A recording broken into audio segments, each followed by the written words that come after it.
The arrival of Columbus and the Spanish to the New World had started in the Caribbean. We know almost everything about how they destroyed the natives, but very little is known about the lifestyle of this community, their social and spiritual achievements. On October the 12th, 1492, Christopher Columbus arrived at the shores of a great island, today known as Hispaniola, which is shared by two present-day countries, the Dominican Republic, 2/3 of the island, and Haiti, 1/3 of the island. Columbus and his crew were the first Europeans to meet the people of the Taino community. Later on, he called them Indians. He described the Taino as tall, well-proportioned, very generous and kind. He continued, "They traded with us. They gave us everything they had, and willingly so. It was their pleasure to meet our wishes. They're good-natured, do not know evil. They do not kill, do not steal. There are no better people in the world. They love their neighbors as themselves. Their speech is sweetest in the world. They are kind and laugh all the time." 525 years later, ancient civilization researcher Dr. Samos Manigic, PhD, is touring the area where the Taíno once lived: South Florida, Puerto Rico, the Dominican Republic, St. Thomas, St. Martin, and the Bahamas. Spanish friar Bartolomé de las Casas, who visited in San Domingo, today's Dominican capital city, in 1561, wrote in his chronicles History of the Indies. "When I came to the city in 1508, there were only 60,000 Indians left. Therefore, between 1494 and 1508, more than 3 million Indians perished in wars, from disease, slavery, and labor in the mines. Who in the future generations will believe that?" On the basis of his writings, we infer that the Taíno population in the Caribbean was at the level of 10 million. Unlike these 16th century estimates, present-day historiographers, particularly the Spanish, intentionally underestimate the number of Indians and suggest that the figure was closer to 100,000. Thereby, they hope to diminish the scale of their barbaric actions considerably and might even let it slide into obscurity. In addition to the above-mentioned islands and Florida, which Dr. Sam visited in January 2017, the Taíno lived in Cuba, Jamaica, and Trinidad. It's assumed that they came to these islands during the migrations from South America. The best museum about the Caribbean world and Taíno culture is located in the eastern part of the Dominican Republic, near the city of La Romana. A half-an-hour drive by taxi from the center to the protected zone, with its golf and polo playing fields, villas and apartments, palm boulevards, hotels and shopping malls for the rich and privileged. This kilometre-long complex is also where Altos de Chavon, the replica of a medieval European city, is located. Paved roads, a small church, blessed by Pope John Paul in 1979, and the amphitheatre for 5,000 people, opened with a concert by Frank Sinatra and Carlos Santana in 1982. Naturally, what drew Dr. Sam's attention was the Regional Archaeological Museum, opened in 1981. The traces of the life in the Caribbean islands go 6,000 years back into the past. The Siboney culture is credited with the shaping of the stone balls that had been placed in the tombs of the deceased. These balls are small in size, 10 to 30 centimeters of diameter, crafted into very regular spheres. There is no explanation why just the stone balls. Did they know about the connection between spherical geometry and energy fields? The museum's display includes decorated stone axes, petroglyphs, preserved cave paintings, all proving that they were not primitive cultures struggling for survival. Art was undoubtedly an integral part of everyday life. Stone tools, but also seashell tools, are elegant and demonstrate skill in processing fruit, animals, and sea life for nourishment. The naturally occurring implements of this pre-technological society are not a sign of inferiority, but simply of life in harmony with nature and with what the environment has to offer. They were deft in building wooden canoes that could carry from 2 to 150 people, depending on their dimensions and purpose. Being adept fishermen, they caught fish in several ways. They knitted cotton and palm tree leaf nets with the pebbles attached to the ends, which were used in greater depths. They would be positioned over a shoal full of fish, They would skillfully toss the net into the air and it would sink over the shoal. Thanks to the pebbles attached to its edges, the net would close and envelop the fish. The other way to catch fish was with a bow and arrow, or with wooden spears sharpened and used as harpoons. The Taino used to fish in their shallows of the clear Caribbean Sea. A third way of fishing was the kind of weir similar to the one used in the Adriatic, sealed rectangular nets which acted as fish traps. For hunting, the Taíno used wooden bows and arrows and spears tipped with fish bones or sharpened stones. The abundance of the animal, avian or marine wildlife allowed for a diverse diet. Unlike men, women tilled the land and cultivated various local crops. Thanks to the first Europeans, we have some information about the socio-political organization of the Taíno culture.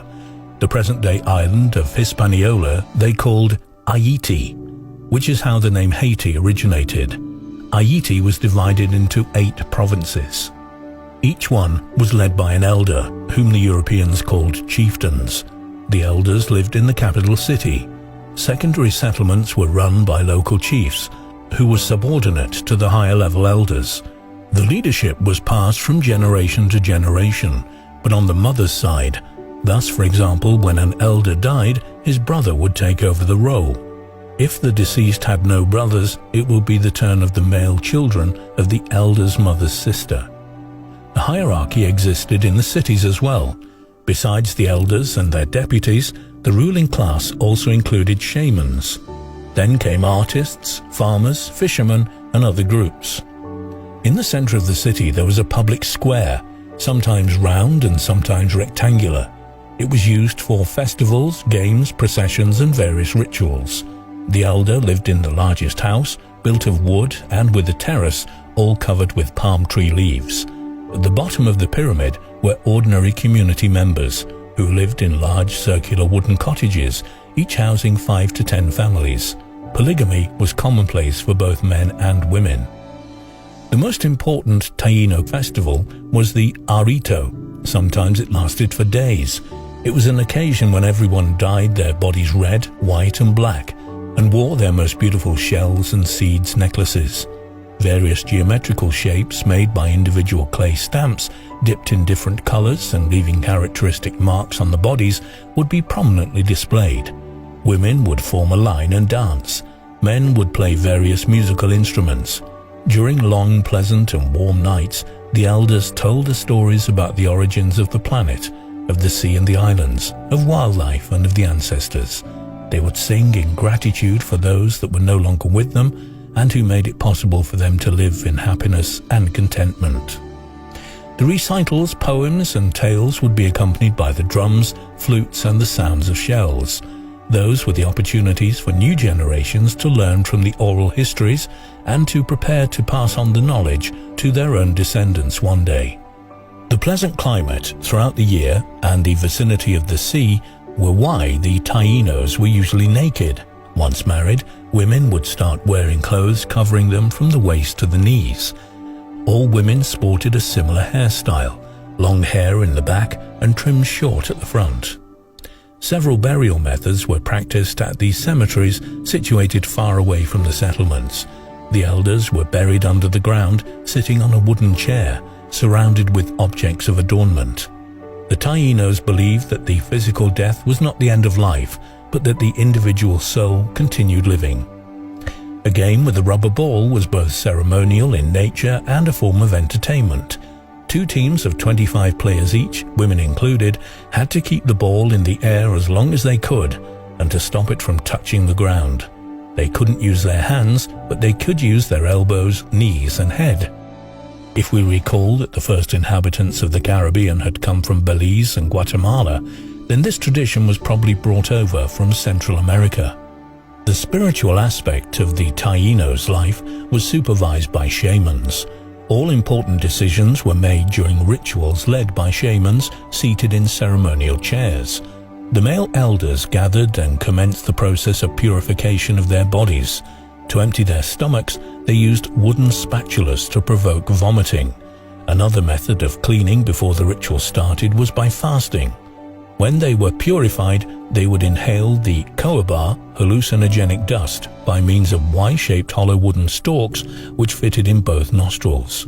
During these trips, they communed with ancestral spirits and spirits of nature, Zamis. They asked for advice and suggestions on making decisions of greatest importance for the community.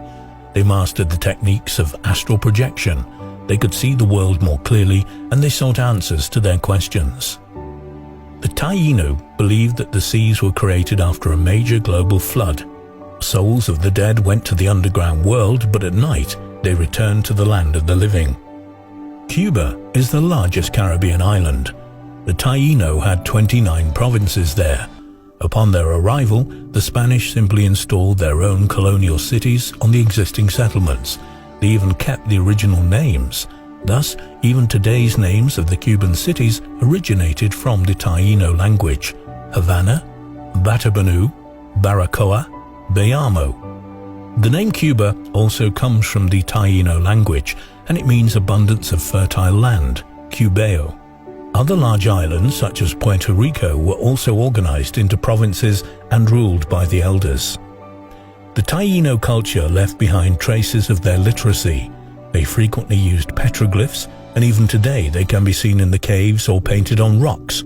The Spanish also took words from their language, such as barbacoa, barbecue, canoa, canoe, tobacco, tobacco, batata, sweet potatoes, huracan, hurricane, and many other words used today in both Spanish and the English language. When Columbus met the Taíno communities in the Bahamas, Hispaniola, Cuba, and Puerto Rico, he named them the Indians. At that time, he thought that he had sailed to India. This term became a common designation for the local inhabitants of Central and North America. During his second voyage, Columbus came back with the precise instructions of the Spanish court. It demanded from each Taíno older than 14 years to prepare a quantity of gold, defined as the size of a falcon's stomach, for the king. If such a quantity could not be produced, 12 kilograms of cotton would be demanded as a substitute. If any person failed to meet these demands, the hands were cut off and they would be left to bleed to death, as a brutal example for the others. European diseases also arrived with the Spanish, primarily smallpox. The Taíno did not have a natural immunity for this disease, and in only a few years, 90% of the population was wiped out. Those who survived became slaves. The Spanish set up a system in which the Taíno labored for them on the land or in the mines. In return, they gave them their system of education, teaching them Spanish, Christianization, miserable wages, and protection. When the Taíno realized who they were dealing with, they tried to organize and fight the vicious Europeans. But they lacked adequate weapons. Most of them died of disease, and they lost their social organization and leadership. Several rebellions were bloodily crushed. There are records about instances of peaceful demonstrations when the Taíno boycotted farm work and entire towns starved to death. It took only a few decades to wipe out a nation of 10 million people from the planet. Their way of life has been destroyed, all in the name of the search for gold and territorial expansion of the Spanish crown. This is one of the most shameful periods in human history. Curiously, even today, a large statue of Christopher Columbus still stands in front of the governmental palace in Nassau, the Bahamas. The Taíno culture has been lost forever. Small surviving groups of mestizos are trying to revive the Taíno tradition. The fact is that a small percentage of their ancestors' blood runs in their veins, but it's not substantial enough to start a movement or give them influence on a regional scale. After the eradication of the Taínos from the Caribbean, the Spanish began bringing black African slaves to the Caribbean to work for them. They were brought over in such large numbers that they soon became the majority population and have remained to this day. Let us recall the first impressions Columbus had of the Taínos in 1492. They are kind and always smiling. Dr. Sam asks himself, what is the purpose of life? It's not hoarding of materials, riches, or technological products in our homes. The purpose should be to be happy, content,